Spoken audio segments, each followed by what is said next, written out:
On the 13th of December 2008, my mum had a fall. She was coming back from the Salvation Army carol service. She was trying to rush across the road. She heard a car coming. She fell, she broke her hip. And that was that her world ended that day, more or less.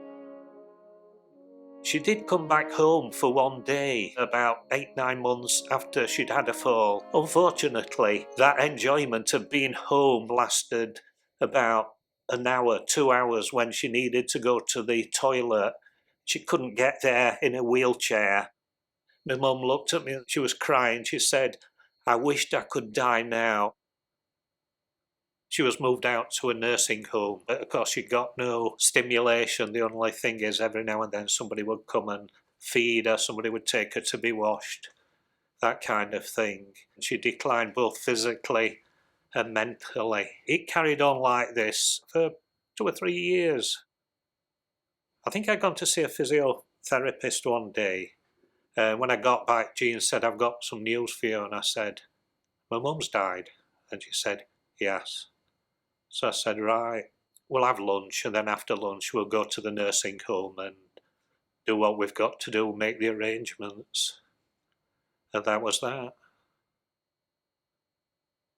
What was it about my mum that even when she was 90, 91, the day before she had a fall, what made her life worth living? And I think for my mum it was having good neighbours, having a family who would come and visit her, being able to go over to the Salvation Army. When she didn't know her neighbours, when she couldn't go to the Salvation Army and have a good sing, even though a family did their best trying to visit her, my mum's quality of life went down and down.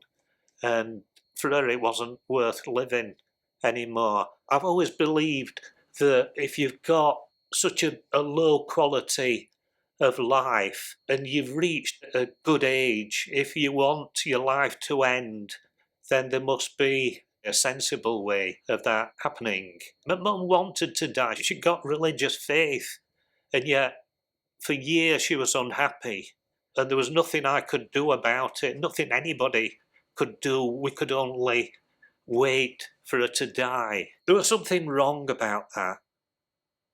So thinking about, when did I feel bereaved? When did I start to grieve? I think watching my mum go downhill, each time I went to visit her in the care home, she must have been that little bit weaker than before. She must have been that little bit closer to death. And so each week, I suppose, I felt bereaved because she'd not been as good as the week before or the month before or whatever. And so when eventually she died, I couldn't grieve because all my grieving had been done. If she'd been killed by the car when she was crossing the road, it would have been a shock, but it would have been more acceptable because she was 91 and she'd had a good life. But then all the good thing that had happened in her life, those last 3-4 years, so cruel, so cruel.